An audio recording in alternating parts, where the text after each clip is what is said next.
I'll call the meeting to order. Before we get started, let me read the emergency evacuation procedures. In the event of an emergency evacuation, an alarm may sound. Everyone should exit the building by way of the nearest stairwell in a safe and effective manner. If the nearest stairwell is blocked by smoke, use the other stairwell. Do not use the elevator. Once you've reached the main floor, follow the exit signs to exit the building and quickly proceed away from the building. Please be mindful of others evacuating and of emergency vehicles. With that said, you have a additional piece of paper on your floor, on your floor. On the tables in front of you, this is been requested to be added to site plans. It is a slight modification of the plat for Dollar General on Sevierville Road, having to do with drainage. Do I have a motion to add that to site plan so we can put that on the agenda? I have a motion. Do I have a second? Second. All in favor signify by saying aye. Aye. That said, it'll be item C under site plans, Roger. Okay, I want to clarify that this is also including a minor adjustment in a lot line, so it will be also a plat along with it. Thank you, John. You had the minutes in your packet. Any additions or corrections to the minutes of the December 21st meeting? Second. With a motion and a second, all in favor signify by saying aye. Aye. Minutes are approved and will go in the record. Anybody, we don't have any public hearings tonight. Is there any public input on items on the agenda? If there is none, public input on items on the agenda is closed. Site plans, Roger? I believe the first one we've got is for the Dollar General at the corner of William Blount and Big Drive and Big Springs Road. The property is identified on tax map 56, parcel 164, and is zoned commercial. And this proposed use is permitted within the zone. The site plan is for a 9,100 square foot retail store to be located on 1.7 acres. The site plan does show that the setback requirements are met except for the Matthews Road right-of-way. The required setback is 30 feet from the right-of-way, and the site plan shows 21 feet on the north end and 22 feet on the south end. Matthews Road is a small road that serves 6 residences. The applicant has already submitted a variance request to go before the Board of Zoning Appeals next week. The site plan shows 30 parking spaces, which comes to about 1 space per 300 square feet and is within the required range for our standards. The site plan does include the required drainage and erosion plans. The total disturbed area is 1.65 acres and with a total impervious surface of 0.66 acres. The site will require TDEC and Blount County permits for grading. Our stormwater coordinator has done a preliminary review of these plans and we'll take a closer look prior to issuing a grading permit. The elevation views do indicate that our design criteria found in section 7.15 will be met. The landscaping plan shows a buffer being installed between this property and the abutting residential use lot. And the photometric study indicates that the on-site lighting will meet our standards. Overall, the site plan is complete and within the standards except for the setback issue mentioned above, which will require a variance from the Board of Zoning Appeals. If this body approves the site plan and a variance is approved, the applicant will be required to obtain all required permits prior to construction. Any comments or questions? Mr. French. Thank you, Mr. Chairman. Just one question. I see our stormwater coordinator is here. I guess, it says he did a preliminary review and he needs to take a closer look. I'm just curious, is there a problem there that may arise, or you just need to? No, see, I'm not making the issue to set a plans yet or a grading permit application. Okay, that, Most of them, all that paperwork submitted to me. okay, that, Did you want to make a comment, or are you just there to I'm- answer questions? Yeah, I'm here to answer questions. Okay. Any other questions or comments? Commissioner McClellan? Back here on Matthews Road, where that back of that building is gonna be right on that road, is that all the landscaping we're gonna require, just 2 trees? We don't require buffers from public roads. We require the buffering between any residential use or zoned property. I mean, this is just the back of the building, but, okay.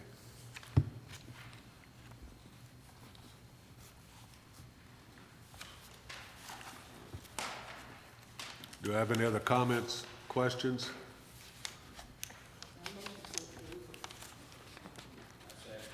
I have a motion and a second. There's no other comments. All those in favor signify by saying aye. Aye. Opposed, like sign. Motion carries. Thank you. Thank you, folks. Roger?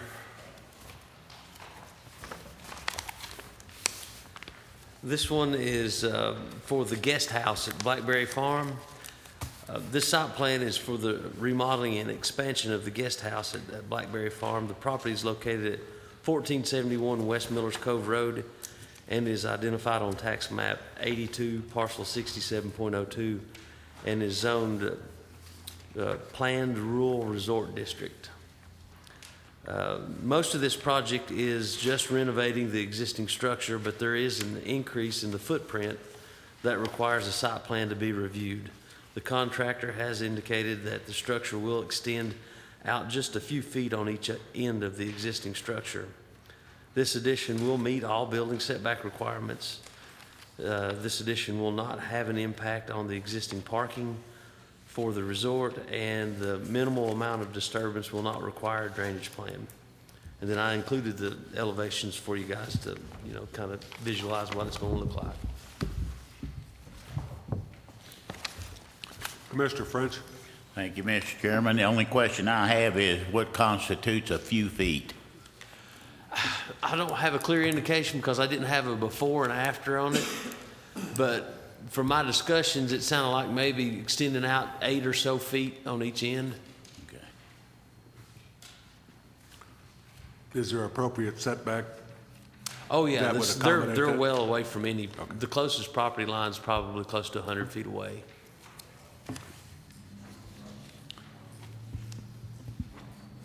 Roger, does that property come right out against the road, West Millers Cove Road? Is it pretty close? Is it encroaching the setbacks?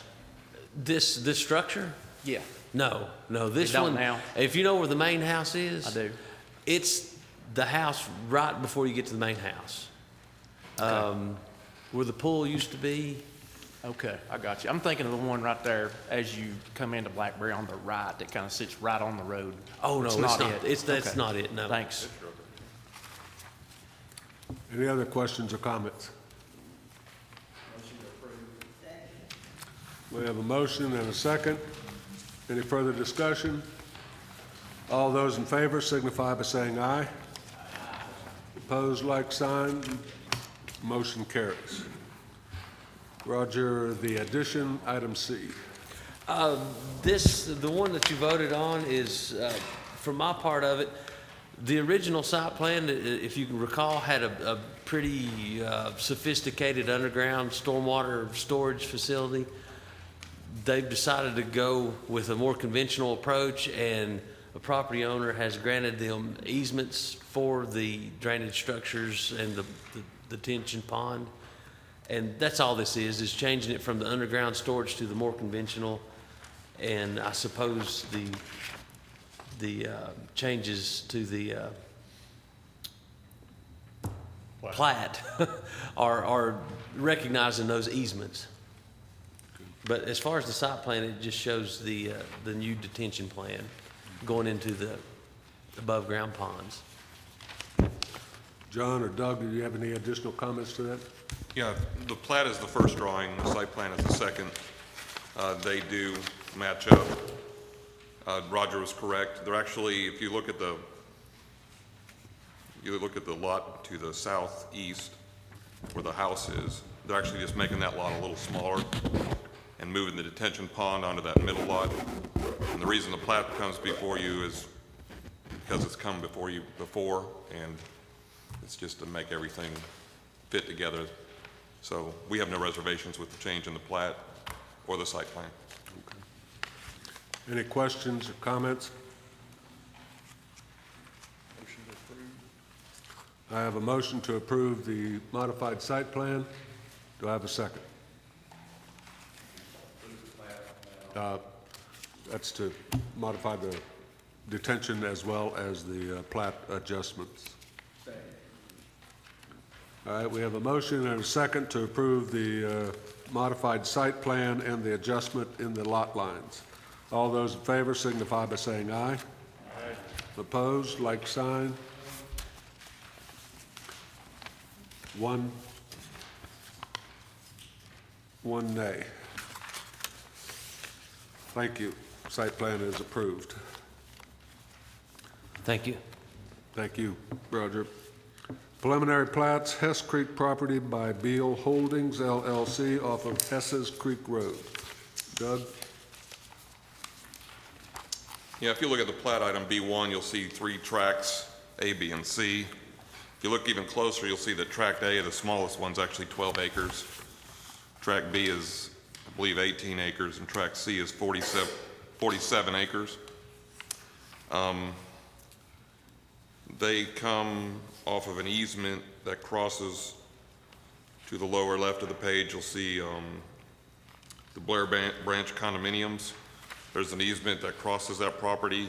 It crosses the second property, which is part of the Blair Branch Conservancy.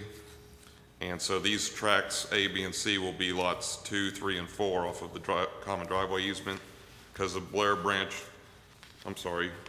because the condos actually have road frontage on Hesse Creek Road. All the agreements are in place between the condominium association and Beal Holdings to extend the easement and to provide these new tracts with utilities.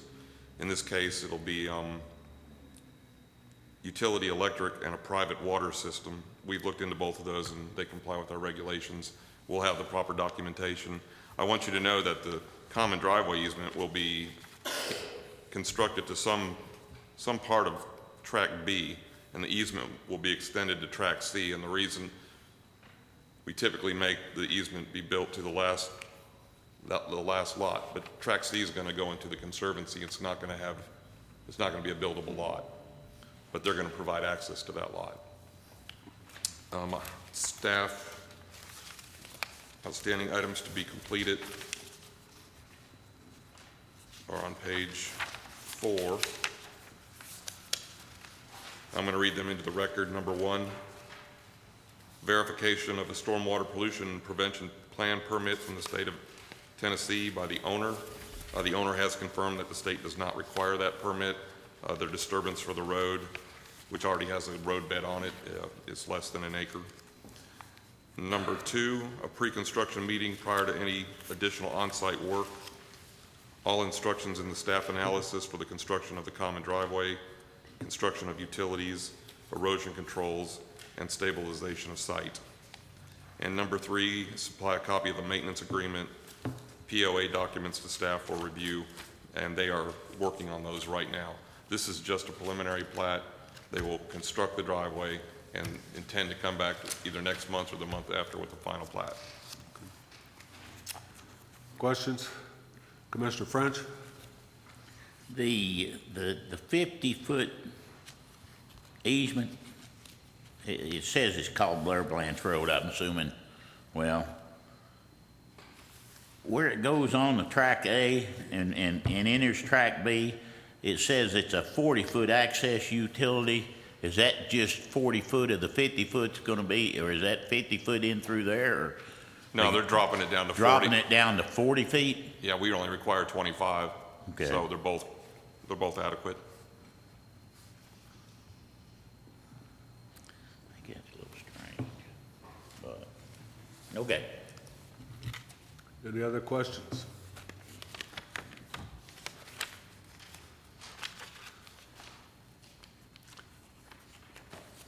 Does this sit across the road from the main facility? No, this is down West Miller's Cove. Hess's Creek Road is probably a mile before you get to Blackberry. Is that right, Brad? Oh, Hess's Creek off to the left, okay, all right. Any other comments? Do I have a motion? Commissioner Do we know the intentions for these tracks?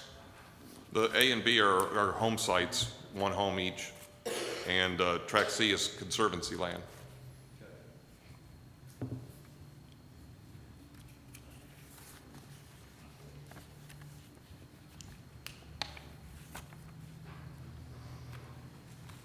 Do I have a motion?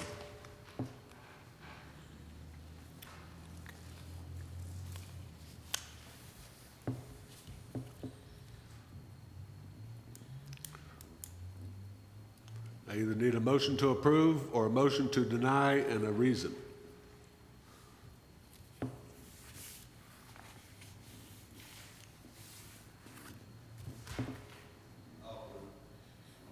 I have a motion to approve and a second.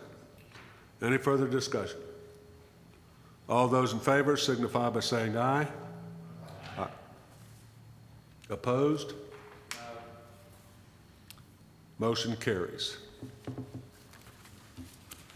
Doug? You ready for the next one? Yes. It's number 2, page 5. So Gala Drive preliminary road plat by Lowell Woods. It's a proposed private road to be converted to a county road by the owner. And if you want to look at the plat on number B or item B2, what you're approving tonight is a preliminary road plat, which is basically what you see above. Below is the profile, which gives you the grade of the road, which meets our standards. I really don't know where to start with this. I hope you spent a little time or had time to at least look at the staff analysis. It's pretty comprehensive. We've had meetings with Mr. Woods at the Highway Department, on-site meeting, many conversations with the surveyor, many conversations with the engineer, and if you'll see, there's a process. I'm not going to go through it all, but there's steps outlined. These are for everybody involved. It's for the Planning Commission, Mr. Woods to follow along, the Highway Department. We put these together with the Highway Department, so we had an actual process. This process has been presented several times, but most of the time we've seen in the past that once the person wanting to convert their road sees how comprehensive it is, they don't do it. But this process was agreed to by the highway superintendent, and like I said, I just wanted it to be comprehensive. If you have any questions, please let me know, and I will stop. I'm going to move to page 6, and I'm going to read the outstanding items to be completed. And these were supplied to the surveyor, the engineer, and Mr. Woods.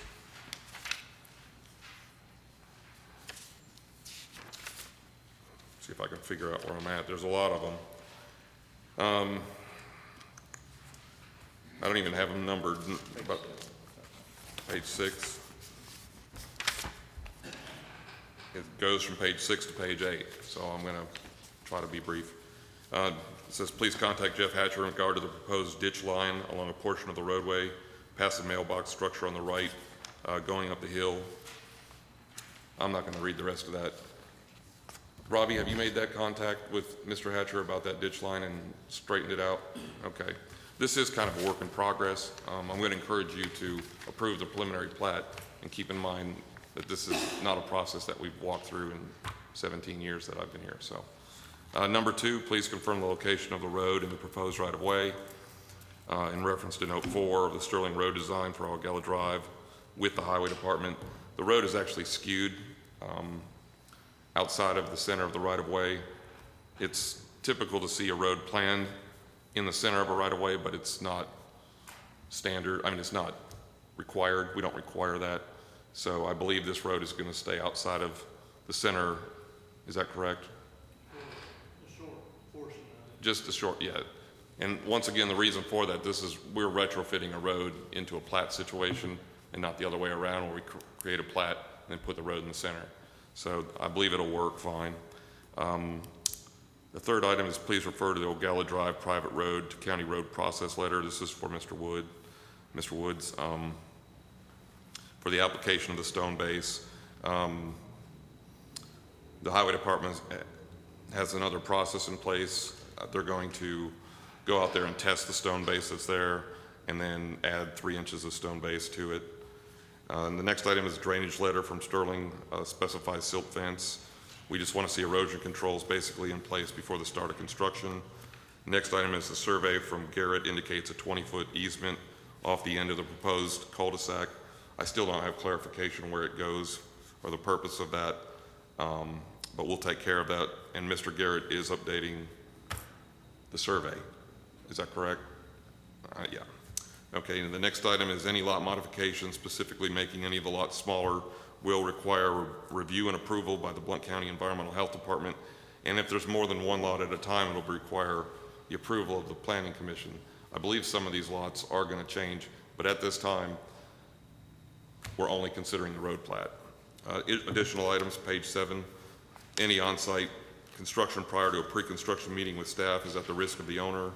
The next item, the owner shall contact the planning office to schedule a pre-construction meeting. The next item, all instructions in the staff analysis for the construction of the proposed county road, paving of the driveway entrances, and construction of all drainage improvements. Next item, all erosion controls must be fully installed and inspected by planning staff and the stormwater coordinator prior to any on-site construction activities. Page 8, prior to any on-site construction, the developer shall contact the utility inspector of the Blount County Highway Department regarding any utility or ditch construction. The last item, it is responsibility of the developer and contractors to contact Tennessee One Call to verify the location of all utilities at least 72 hours prior to any on-site construction. I hope I wasn't rushing you through that too much, but if you have any questions for me or Robbie, feel free. We'll try to explain it. Comments, questions? This is a preliminary Road plat. road plat, Yes. and then there will be a final on it? Yes. It's similar to a subdivision where they build a road, except they're not putting any lots in. They're just converting a private gravel road, a very nice private gravel road, to a county road. Once it gets approved and goes through construction, inspection, then the process goes on. It comes back to the Planning Commission for final plat. That plat will get recorded. They'll take that plat back to the Highway Superintendent's office. The Highway Superintendent and his staff will take it to the County Commission and ask the County Commission to take it into the county system. Once that process occurs and it's approved, it'll then, I think the next quarter, goes on the county road list, and then it'll be maintained by the county. It'll be a public road, and the process of developing off it will become easier if they intend to do that in the future. Commissioner McClellan? I actually wanted to ask Justin if he sees any problem with that 24-inch and 15-inch pipe dumping out on I drove by this yesterday, the breeding property, and it was a whole lot of water standing on the breeding property. That's where all that water's going. We spoke to Sterling Engineering about that. Can you come up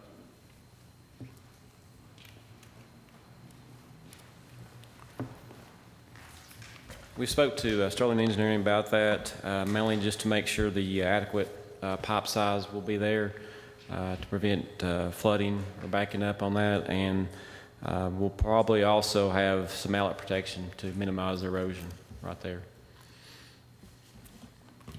If I can just mention a few things in addition to that, we did spend time. The breeding property has always sat in the bottom of that. It's basically the valley of that whole area. It's always had 2 creeks going across it. this road has been there long-term. They're really not changing it a whole lot. It's already almost an impervious surface. They're going to put an impervious layer on it. They have taken consideration of that in their engineering with pipe sizes.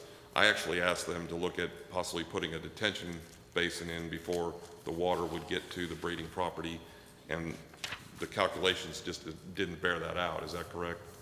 It's just not required through the engineering practices that they use. So we did take quite a comprehensive look at that.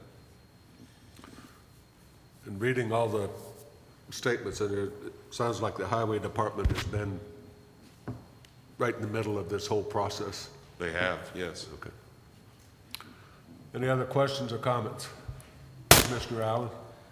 Just a couple of questions, and sorry for my ignorance on this, but who's paving the road? Are they paving it, or is the county paving it? No, the county will not pave it. Mr. Woods will hire a contractor. So it's just like a subdivision?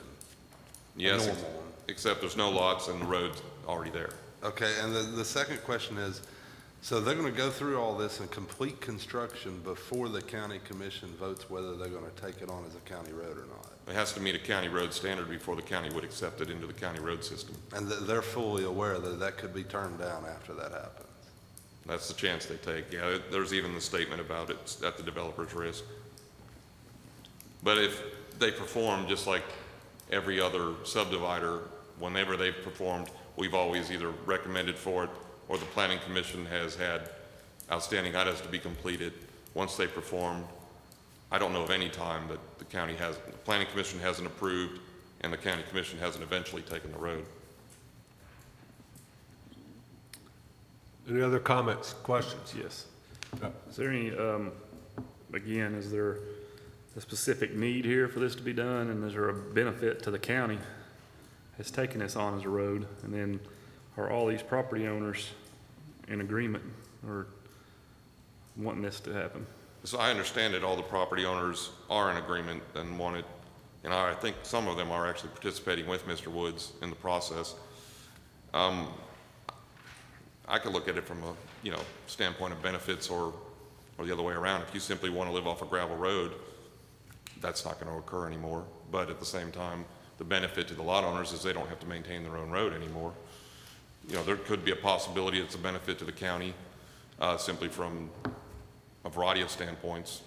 One, there might be opportunity to actually have more lots off of this. Currently, it's at its maximum for the number of lots. There might be an opportunity to cut a few of these properties in the back into more lots. I don't know that that's the intention, and I'm not suggesting it is. Is the larger property in the center, which I believe, sir, you're the owner, is it still on the market for sale? Is your property still for sale? Is your... Okay. I just want to mention one more thing, just maybe I can answer your question a little better, David. Mr. Woods has a right to do it, and we have a process in place for it to occur.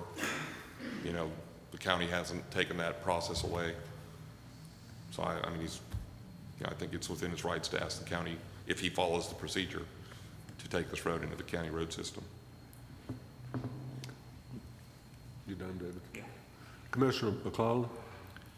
Just might note also that if this becomes a public road, that's about 26 acres more or less that potentially can be re-subdivided and made into subdivisions.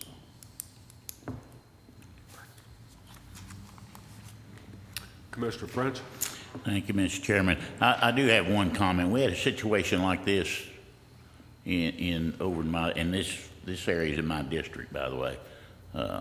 But we had a situation like this occur somewhere else. Of course, the housing was already there, but and Jeff, you can correct me if I'm wrong, but the county's policy on a road like this is that the people that live on the road pay to have that road brought up to county standards.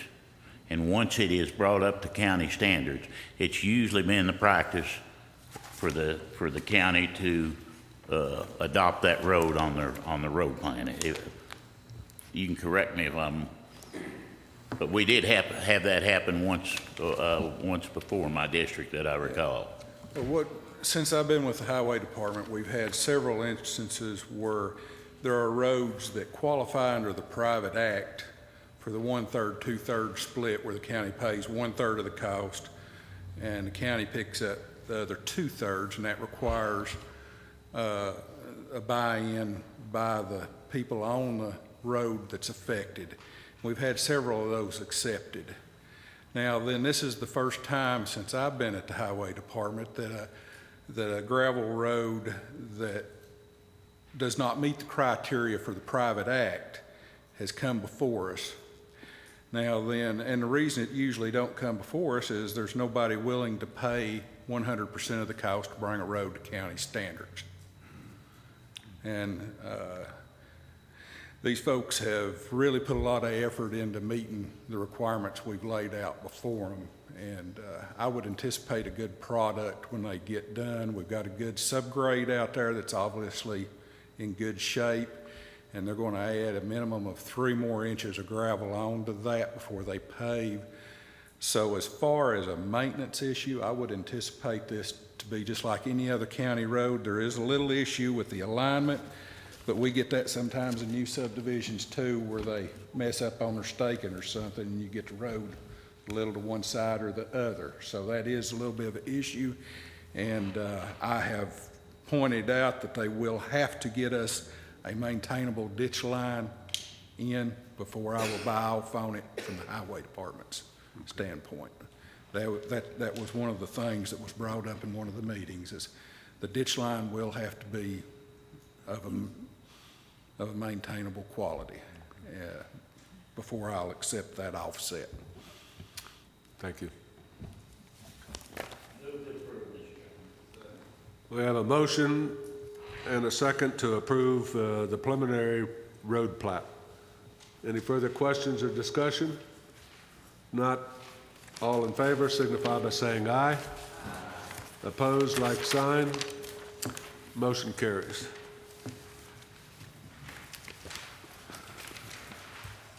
Are you ready for the next item, Mr. Chairman? Yes. Page 8, final plat, major subdivision, Forester Hills. I'm calling this Phase 2. Lots 1 through 3 off of North Union Grove Road by Janey Fields are 3 lots, 2 with county road frontage and 1 served exclusively off an easement. It's actually Lot 1R, 2 and 3. 4 and 5 were previously approved as Phase 1 a couple months ago. I do want to mention that all 3 of these lots will have access off the easement only. There will not be another driveway coming off of North Union Grove. The outstanding items to be completed are on page 10. Number 1, a final on-site review of erosion controls and any repairs as needed. We will make another on-site review.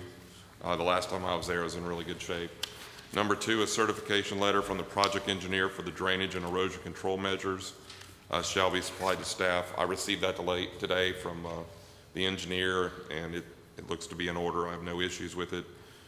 Number 3, certification by the Environmental Health Department on the final plats, including any modifications to lot lines if applicable.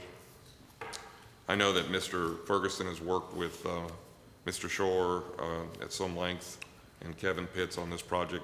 I don't know what the status is, but I'm pretty sure he's prepared to sign the plat at this point. Thank you, Ed. Number 4, signature plats, including water and electric prior to releasing the final plats. Number 5, supply a copy of the maintenance agreement to staff for review. We currently have that in the process, so we should have that wrapped up in a day or so. And a $40 per lot platting fee. That's all I have. Questions or comments? This is a final plat. We've been through the preliminary.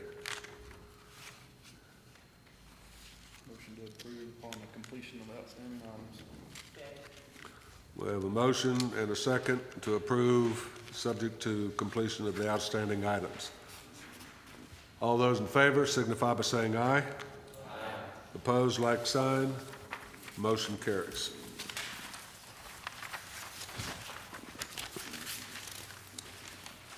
Does. Yeah, I'm sorry, I skipped. Number 2, final plat, Union Grove Meadows off North Union Grove Road by Lehman and McDaniel Builders. There are 9 lots, 5 with county road frontage, and 4 lots served off of 2 private easements. That's not correct. It's actually 1 easement. It splits into 2.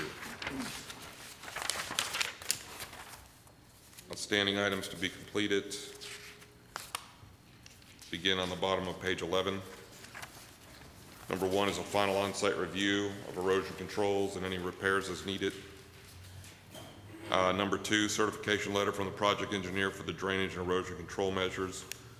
They are still working on some of the minor items in the detention pond. Number 3, signature plats including water and electric prior to releasing the final plats. Number 4, supply a copy of the maintenance agreement, documents to staff for review, and we are still waiting on those, and there's a $40 per lot platting fee.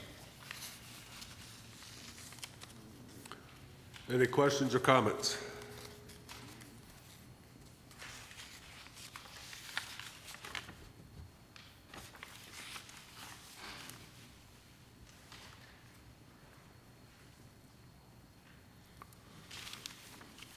Do I have a motion? I have a motion. Do I have a second? Do I have a second?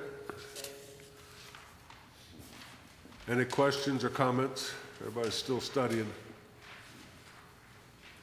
Just for clarification, that is with the conditions noted. Is that correct? Okay. All right, we have a motion and a second to approve the final plat subject to completion of outstanding items. All those in favor signify by saying aye. Aye. Opposed, like sign. Motion carries. Miscellaneous items. Doug? Yeah. Page 12, number 1. We have the Bishop and Birchfield property off of Allegheny Loop Road by Ralph Bishop and Sheila Birchfield. There are 2 lots off an existing common driveway easement, and there's a variance request to the required right-of-way dedication, setbacks, and lot size. I'm going to read the outstanding items to be completed, and I'll make a few comments. If you have questions, feel free to ask. Outstanding items to be completed are on page 14. Number 1 is the consideration of the variance request for required dedication, setbacks, and minimum lot size by the Planning Commission. And number 2 is the submission of a plat with certifications, including Environmental Health Department approval and specific notes for the dedication and setback encroachments. Number 1, we'll go back. The variance requests are for the required dedication. We require 25-foot off center for any new lots. As you see on the plat, the actual dedication is dog-legged around the buildings. I confirmed this with Mr. Dunlap before he retired, that's the way that the highway department in the past years has preferred that.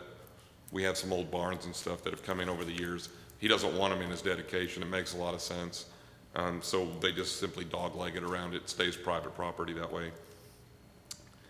Having said that, the structures are also in the setbacks, which would require a variance. And lot 1 is 34,283 square feet. I think actually on the revised plat it's a little bit smaller than that. It is a well lot. Well lots require 35,000 square feet. I did confirm there is no public water on that road. There's really not a way to make that lot any bigger that would make any sense other than maybe removing a structure. This is a long-standing, both these houses are currently on one lot. They're simply asking to divide it. In past considerations by the Planning Commission has granted a variance in this particular same situation every single time. So that's all I have. Do you have any questions? Questions, comments? Commissioner McClellan. You went around the buildings down at the bottom, but it appears that you went through a building. Is that an overhang or something? Is that not concrete, Glenn? That's concrete parking. Yeah. Also on the final plat, since it's coming off of an adjacent piece of property, I think that easement ought if there is an easement over there, it ought to be defined on the plat, final plat. Yeah, we've actually talked about that. I did tell Glenn to get me one that was, because you had asked that exact question, and the new one actually labels what everything is, so it's real clear what it is. I just didn't have time to reproduce that today, sorry.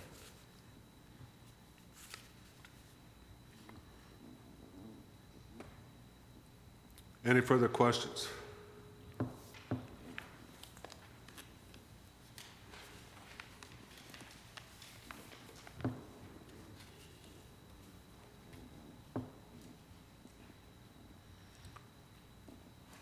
Do I have a motion? A motion to approve subject to staff's recommendations or requirements. If you could, for the record, have that also to approve the variances. Do I have a second? We have a motion and a second. Motion there. One other question. And- Assuming they get the variance and those buildings were removed, we wouldn't allow them to build it back that way. Yeah, that has to do with the notes that we're going to add. It's a standard note that they won't be replaced if they're removed. And we've done that, done that on several other plats. I can remember one within the last couple of years, we had a barn that we had the dog Yeah. leg. We actually did another one right down the road from this one on Allegheny Loop. All right, we have a motion and a second to approve, grant the variance and to approve the plat, subject to outstanding items.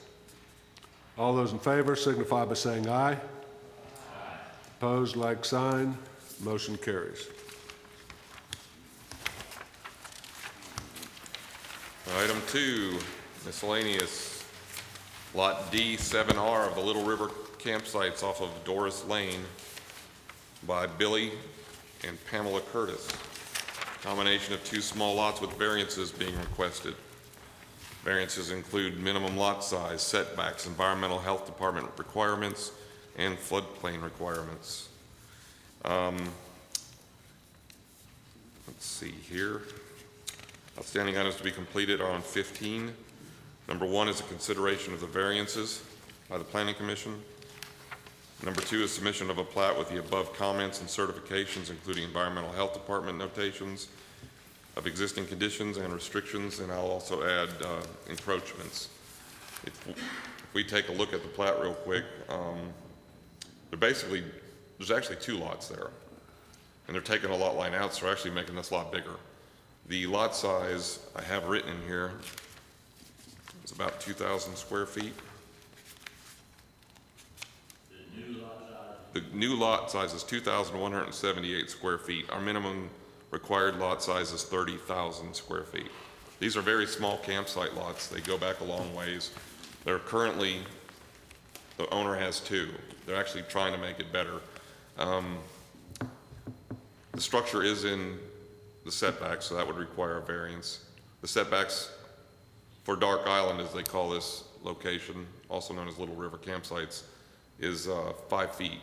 And looks like the closest is 2.7 feet from that 5-foot requirement. There is no septic on the lot whatsoever. They have a shared septic system, and I'm not sure exactly how that works. I think they store some of it and simply haul it off.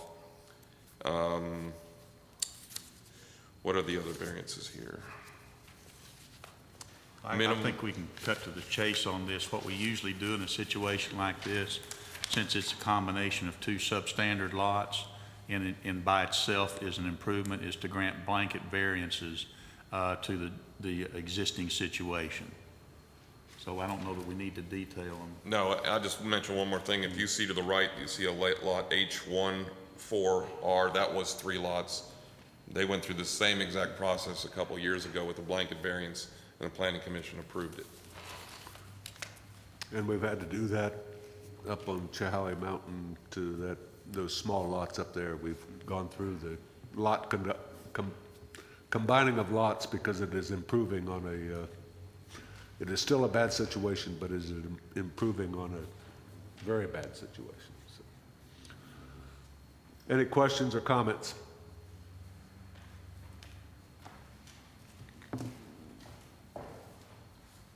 Motion to approve. Motion to approve. If you could specify with blanket variances to the existing With situation. variances, blanket variances. Do you second? David. Thank you, Geneva. Any other questions? All those in favor signify by saying aye. Opposed, like sign. Motion carries. Thank you. Thank you, Doug.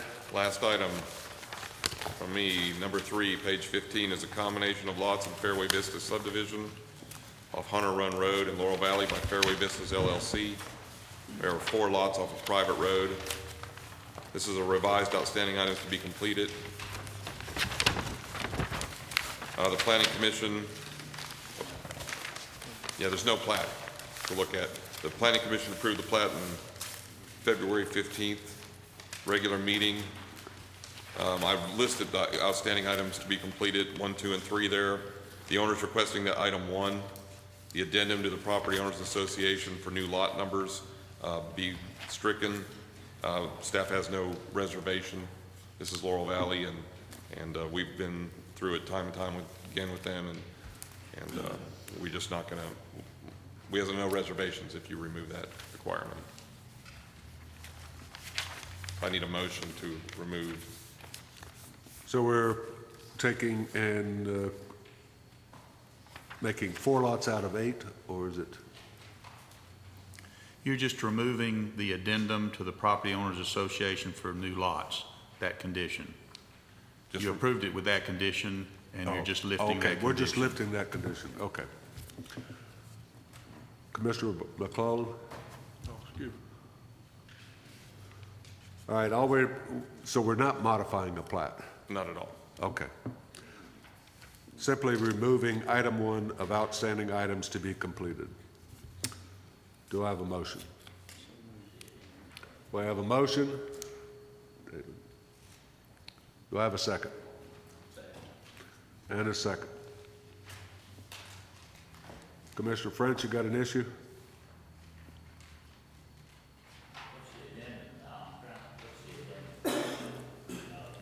Yeah, typically in subdivisions, when they change lot numbers, they need to modify, or the Property Owners Association, to reflect the actual number of lots that are in that subdivision, so that they know who's paying dues to what association, et cetera. There's a long history, and I won't go into it, but Laurel Valley's kind of particular and unique in their own way, and we've required it sometimes and not at other times. And I think, I don't know, do you want to add to that, John? Clarify that? Well, basically, the requirement for a property owners association is already established, and it covers the whole subdivision. They're just combining some lots, and we felt that the requirement that they redo their property owners association papers was redundant, because the restrictions and the requirements of the property owners association are still going to apply to the combined lots as opposed to the 3 separate lots or 4 separate lots. So it was kind of a nullity, and we didn't want to overburden them with paperwork, basically. All right, I have a motion. Do I have a second? Oh, we already have a second. Okay. I'm sorry. Thank you, Geneva. Keep me straight.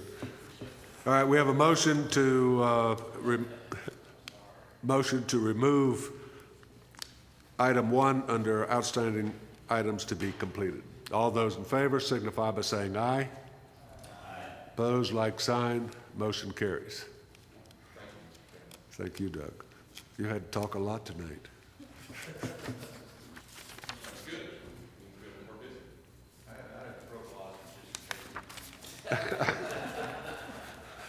John? Great. And it's just a heads up. Some of you have probably gotten a notification from the East Tennessee Quality Growth about a conference that's going to be held on April 28th, to save the date. It's another Plain Talk conference. There's been 2 of them before, so this is going to be the 3rd one. And some of you might have gone to those. It's a good opportunity to get training hours, and they were going to be offering at least 4 hours of training. So you can meet the minimum 4 hours. You'll still have to have 1 hour training in property rights after this, but you can meet the bulk of your hours on April 28th at the Plain Talk Conference. They will be charging this year. They're not going to comp all the planning commissioners in the region, so it's not going to be free, but I've got some money in my budget, and I'll be able to cover, if not all of you, then some of you with a reduced rate if they have reduced rates for planning commissioners. Otherwise, I might be passing around the hat a little bit. And I know Mr. French always puts some money in the hat when I pass around. Okay. But I want you to be aware of that, because that is going to be a good opportunity to get the bulk of your training hours and requirement out of the way early in the year, April 28th. I haven't, you say something has been mailed on It will be that? at the Airport Hilton, which is even more convenient. You said they wouldn't compensate for planning commissioners. What about county commissioners? No, they're not comping complete. What they're going to try to do, this is what they're going to try to do. They're going to be charging full rate, but they're getting scholarships, people to donate money for scholarships. So when that fund gets built, we will be asking for scholarships, and it'll reduce the payment down to $20 per individual. Now, if you're going to be serious about going, make sure you commit to it and show up, because it's going to come out of my budget, and I don't want to be shooting blanks on planning commissioners not going there. It'll be a whole day, full day, from 8:30 in the morning till 4:30 in the afternoon. It's actually on Planning Commission Day, April 28th. Pardon? Thursday. Yeah, so you'll be going out of that and coming directly to Planning Commission.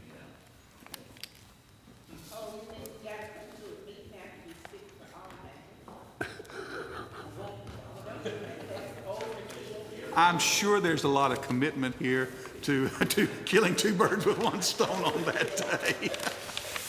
Is there food again?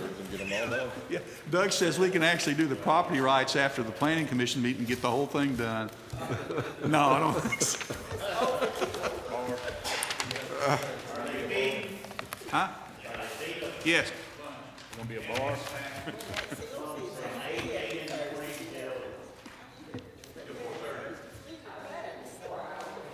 Gonna be a bar? I said at least 4 hours. I said at least 4 hours. I'm going to be adding them up. They're still making the program. They guaranteed that they will have at least 4 hours for planning commissioners, but there may be more depending on which sessions you attend. So we don't have to attend all the sessions? Not necessarily, although we would encourage you to do that. Well, if we attend all the sessions, can we get 4 for this year and 4 for next year? I tell you, I get that question all the time. The answer always has been no. All right, is there anything else for the good of the order? Is there anybody in the audience that would like to speak to items not on the agenda? I guess our audience doesn't want to speak to us.